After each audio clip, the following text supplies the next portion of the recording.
Well, good afternoon, and thanks so much for being here. It's really phenomenal to see such a turnout. I'm here as a member of the abortion rights campaign. Go ARC! To pledge solidarity with our siblings in the United States, and our siblings who, as we all know, are facing a tremendous struggle to retain the rights afforded to them by law and to choose when, where, and how to access abortion and reproductive health services and resources. So those rights are, as we know, under threat from the incoming U.S. president, whose actions and statements expressed during the presidential campaign have unfortunately cast into doubt the sanctity of reproductive rights in the U.S. So I'm here as someone who cares about my reproductive choices. As are you. I am here to attest to the hurt, shame, and confusion caused by a government unwilling to trust us to make informed decisions about our bodies, our well-being, and our lives.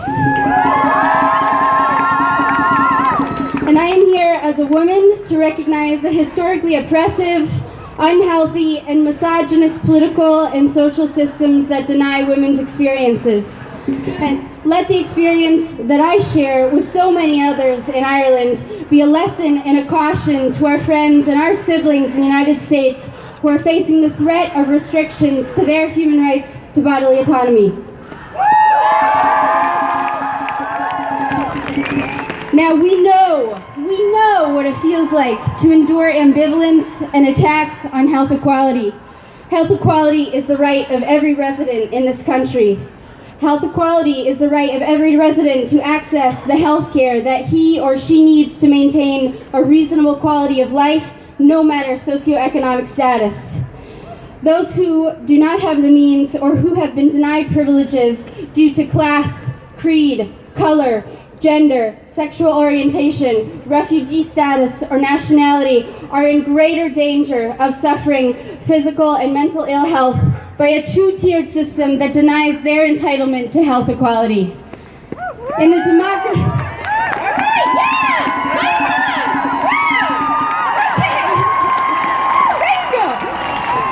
In a democracy that prides itself on each person having a vote, it is inexcusable that that same person does not have a say over what happens to their body.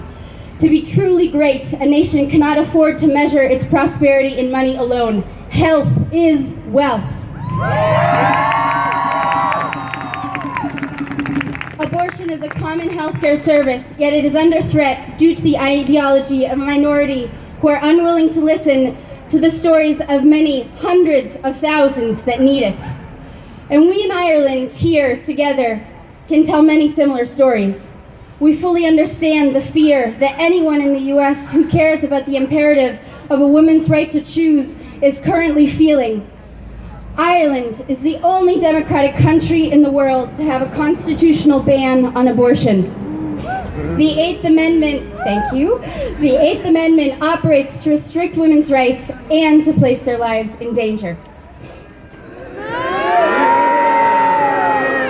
Now, in order to secure the full human rights of women and girls in Ireland, people across the island are rising up to call for the repeal of the Eighth Amendment and the provision denying access to free, safe, and legal abortion. We know what it is like to be criminalized for wanting control over our bodies. We face 14 years imprisonment for obtaining an abortion in this state. Like many women across the United States, we also know what it is like to be forced to travel for what should be a routine medical procedure. So, I think today is a show of the majority of Ireland and the support for wider access to abortion in this state.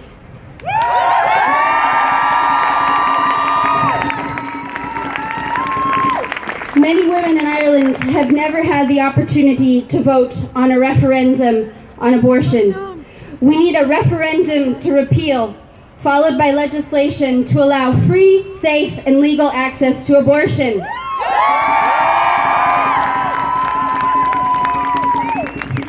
But as we know, unfortunately, a little too well, the fight for choice will not end there.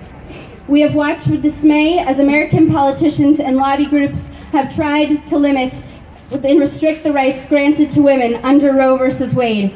We know that difficult times lie ahead for residents of a jurisdiction we often look to as an exemplar of the right to choose. This is a lesson on the need to be vigilant over our hard-won rights and to support one another to stand up for these rights.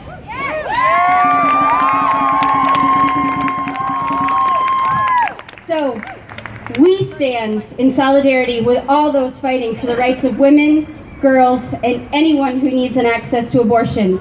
We hope they will stand alongside us in turn. Thank you.